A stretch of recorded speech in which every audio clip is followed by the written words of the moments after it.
বিসমিল্লাহির রহমানির রহিম। আসসালামু আলাইকুম। ইতিহাস রচিত হয়েছে আজকে।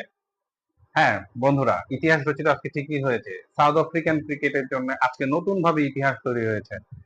এতদিন যে জিনিসটা জানতো সবাই সাউথ আফ্রিকান ক্রিকেটকে নিয়ে, তাদের নামের পাশে ছিল চোকার্স শব্দটি। এখন পর্যন্ত, আজকের আগ পর্যন্ত তাদেরকে সবাই জানতো চোকার্স হিসেবে। কিন্তু না, এখন আর তাদেরকে কেউ চোকার্স হিসেবে জানবে না।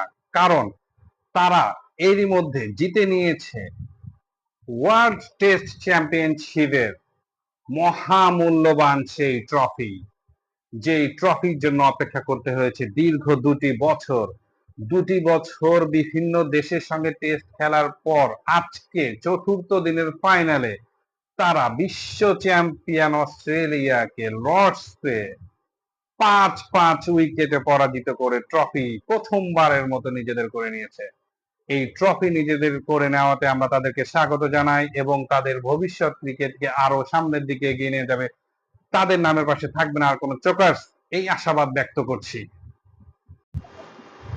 আপনারা সকলেই জানেন এই সেই সাউথ আফ্রিকা, যেই সাউথ আফ্রিকা সারা বছর ক্রিকেট খেলে 1-2 নাম্বারে থাকে, কিন্তু যে কোনো টুর্নামেন্ট, আইসিসি চ্যাম্পিয়ন্স ট্রফি, যে কোনো টুর্নামেন্ট আসলে যখনই কোনো নকআউট পর্ব চলে আসে তারা কোনো নকআউট পর্ব পার হতে পারে না। আজকের আজ পর্যন্ত, আজকের আগ পর্যন্ত সবাই তাদেরকে এই নামে জানতো, কিন্তু না, এখন থেকে তারা আর কোনো চোকার্স নয়। তারা এখন থেকে ওয়ার্ল্ড টেস্ট চ্যাম্পিয়নশিপের চ্যাম্পিয়ন। আপনারা সকলেই জানেন এ পর্যন্ত 3বারের মতো ওয়ার্ল্ড টেস্ট চ্যাম্পিয়নশিপ হয়েছে নিউজিল্যান্ড, অস্ট্রেলিয়া, এরপরে এবার চ্যাম্পিয়ন হলো সাউথ আফ্রিকা। কার কথা রেখে কার কথা বলবো তা জানি না, কিন্তু একজনের কথা, দুইজনের কথা না বললেই নয়।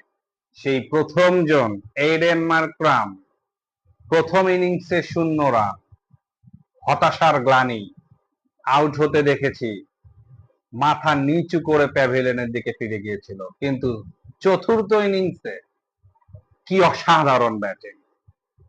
শুধু অসাধারণ ব্যাটিংই নয়, এই প্রথম কোন ICC champion trophy, ICC trophy south আফ্রিকার করে নিজের করে নিয়েছেন। সবচেয়ে বড় ভূমিকা রেখেছেন এডেন মার্ক্রাম, হয়েছেন ম্যান অফ দ্য ম্যাচ। ভুলতে পারবেন কি নিয়ে এনার এই ইনিংস এর কথা? আজীবন মনে রাখবেন। শুধু কি এডেন মার্ক্রাম মনে রাখবেন? না, মনে রাখবে পুরো সাউথ আফ্রিকা। অপেক্ষা করছে সাউথ আফ্রিকার জন্য কত শত ধ্বনি।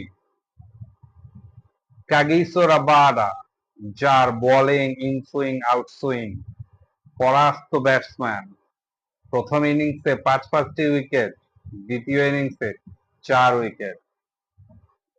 নিজেকে দোষারোপ করতেই পারেন স্টিভেন স্মিথ। আমি তো বলি, বুমরার ফুল টস বলে বোল্ড হওয়ার পরে নিয়েছেন ওয়ানডে থেকে অবসর। এবার কি করবেন তিনি? সহজ একটি ক্যাচ, 0 রানে ছিলেন টেম্বা বাভুমা, 0 রানে ছিলেন। সেই ক্যাচ তিনি, সহজ ক্যাচ তিনি মিস করেছেন, ধরেছে আঙ্গুলে চিপ। আমার তো মনে হয় তিনি আর টেস্ট ক্রিকেটই খেলবেন না, অবসর নিয়ে নেবেন। অস্ট্রেলিয়া পরাজিত হয়েছে, সাউথ আফ্রিকা চ্যাম্পিয়ন হয়েছে চ্যাম্পিয়নের বেশে। 2-2 টার্গেট চতুর্থ ইনিংসে এই পিচে ধরে নেওয়া হচ্ছিল অসম্ভব একটি কাজ, কিন্তু সেই অসম্ভব কাজটি কত সহজে করে নিয়েছেন সাউথ আফ্রিকা। আমি বলবো এডেন মার্ক্রাম এবং টেম্বা বাভুমার সেই অসাধারণ জুটি, যেই জুটিতে ভর করে সাউথ আফ্রিকা ওয়ার্ল্ড টেস্ট চ্যাম্পিয়নশিপের ট্রফি নিজেদের করে নিয়েছে। আজকে তাদেরই দিন, আজকে তাদেরই রাত। প্রথম কোন আইসিসি চ্যাম্পিয়ন্স ট্রফি। বলবে না কেউ আর জোকার্স, বলবে না কেউ আর চোকার্স, তারা এখন আইসিসি চ্যাম্পিয়ন। শুধু কি তারাই, শুধু ক্রিকেটাররা? নো, কত শত ফাইনাল তারা হেরেছে, কত শত সেমিফাইনাল তারা হেরেছে, কত কান্না, কত রোল। আর কাঁদবে না সাউথ আফ্রিকা। এখন থেকে জেতার মানসিকতা হয়েছে তাদের তৈরি। ইন্ডিয়ার সঙ্গে ফাইনালে হার, অস্ট্রেলিয়ার সঙ্গে সেমিফাইনালে হার, আরো কত কত হার নকআউট পর্বে সাউথ আফ্রিকার। এখন থেকে দুঃখ ঘুচালো সাউথ আফ্রিকার, দিন শুরু হয়েছে চ্যাম্পিয়ন হওয়ার। আগামী দিনের সাউথ আফ্রিকার সঙ্গে আছি আমরা, আপনারা আছেন তো? সঙ্গেই থাকুন, সঙ্গেই রাখুন, ভালোবাসুন, ভালো থাকুন।